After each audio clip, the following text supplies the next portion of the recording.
Hello, dear founder.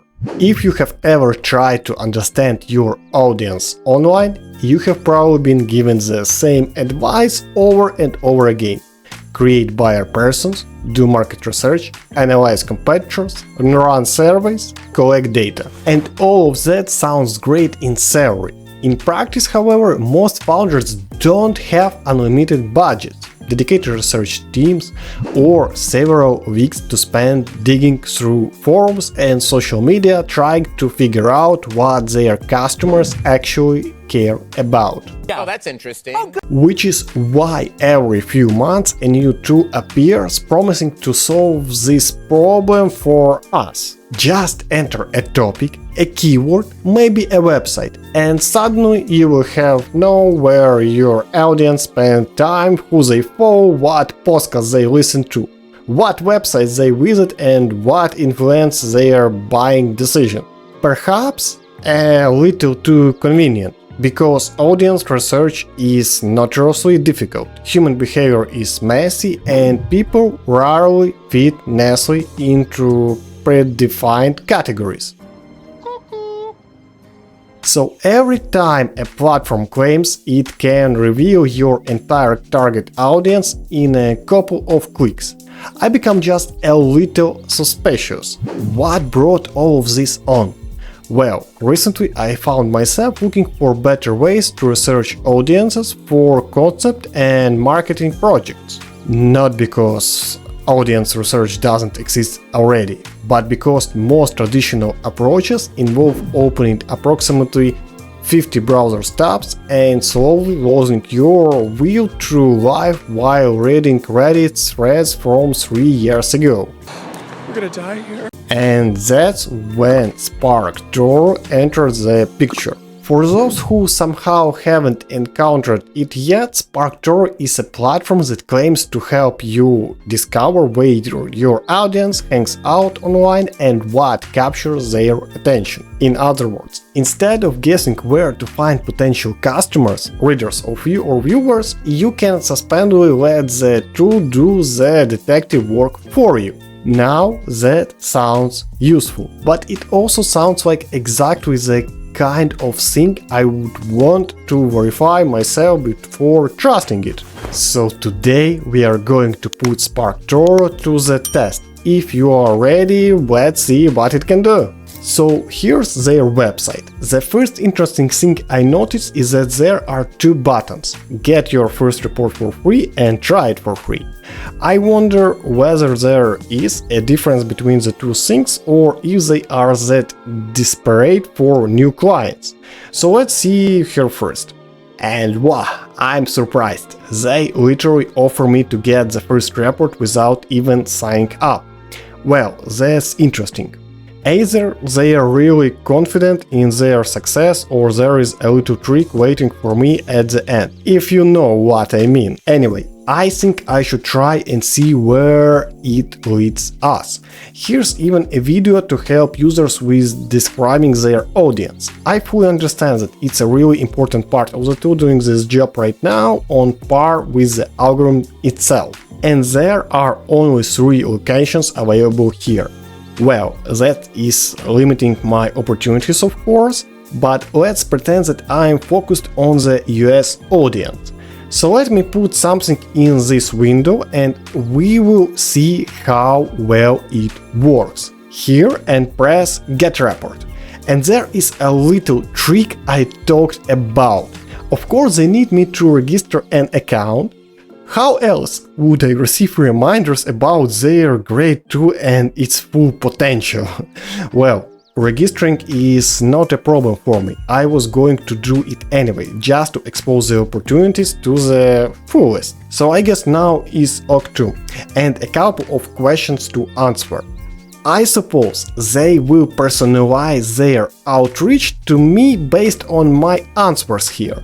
Well, at least those are less than the numbers of questions I had to answer during some of my previous tests, which is great because I am more than ready to see the result. So SparkToro generated the report and let's get to it.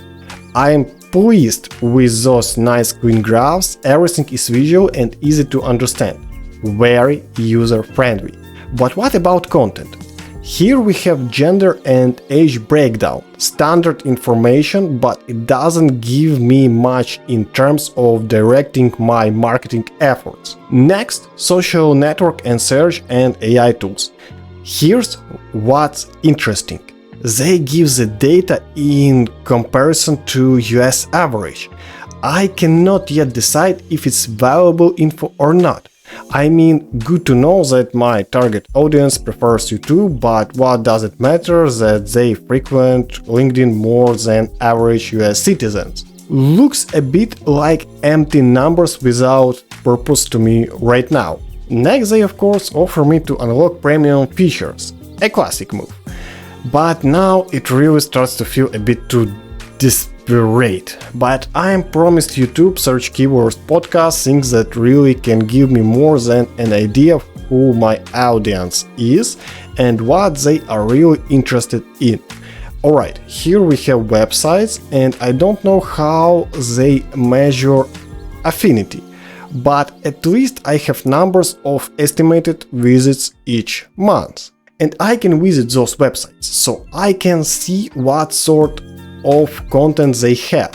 Of course, just as I suspected, we have here big industry experts that will have all types of news, blogs and materials in the defense domain.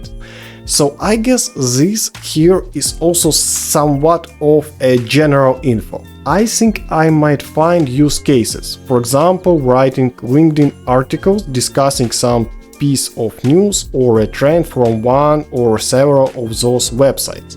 Still requires some significant amount of research, but well, and the rest can be unlocked if I get premium. YouTube channels, podcasts, data, keywords, topics, even social accounts. Those, I can admit, would be some really useful info to have, and always locked under premium subscription. I wonder how much it would cost me to upgrade. Well, not too much. I guess I could have $38 a month to pay for, well, let's see what I might be paying for. Limited data on YouTube, podcasts, keywords and topics, as I said, actually useful things. And honestly, top 50 in some categories and top 10 in others is enough to build a somewhat working marketing strategy. I don't know what people could do with 150 positions, and 30 is obviously for big marketing agencies with terms of specialists working on these things. I think we will return to this a bit later. For now, I want to see what else I can get here for a free plan. Let's return to our wrapper, because I have seen a bit of something truly interesting there.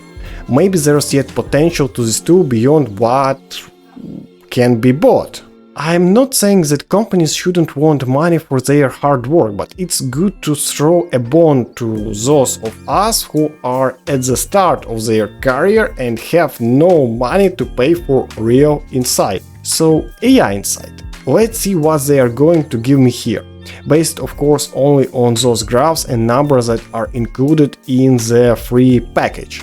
And I would say that we once again have some very obvious conclusions. Yes, AI is not some kind of super intellect that can come up with something humans don't think about, but suggesting ads or sponsored content on the websites my audience visits the most. I think someone doesn't need to be a marketing specialist to come up with that. I can download a PDF, that's a convenient option, but honestly doesn't change my impression all that much. I mean, I can have pretty graphs here, or I can download them. What's the difference? Maybe there would be if I had a premium account, but what's the point of guessing? And while I was looking for something else interesting here, I found this. It looks like generating wrappers is not the limit for this tool. AI can give you some ideas you can act on depending on your end goals. There are 16 marketing actions and some additional questions. And I would have been very interested in checking it too, but of course it is premium accounts only. So the real question after this journey is, would I use this tool? And the answer is I don't know. I mean, they didn't give me enough to make a decision. You see, there's a very delicate balance between not giving the users too much in order to guarantee at least a part of them would want to upgrade to premium and giving enough to have them hooked. And I don't feel hooked here. In reality, I feel rather disappointed. The promises were so much, but the results I didn't actually see any. I mean, sure, there were those 4 graphs and a list of websites, but I could have made educated guesses about at least half of the data, if not more, like gender or age structure. Not that it gives too much help to the marketing team. Of course, the things promised through the premium package have potential. But now, am I supposed to be certain if I cannot test them? It's like dangling a carrot in front of a donkey in hopes it will move. I don't know what it is, but you have got it. But a business owner is not a donkey. In fact, I think that in this situation I would rather go and look for alternatives that can show me the value of their tool, not just promise it. Maybe I'm missing something, and if you have used SparkToro's premium features, feel free to share your experience in the comments. For now, thought I'm left with more questions than answers. Still, that's part of the fun when testing AI tools. Sometimes you discover a hidden gem, and sometimes you discover a very well-designed paywall. Also, if you have some suggestions for tools to test, you may leave them in the comments. It was your trustable Chief Executive Officer. We'll see you.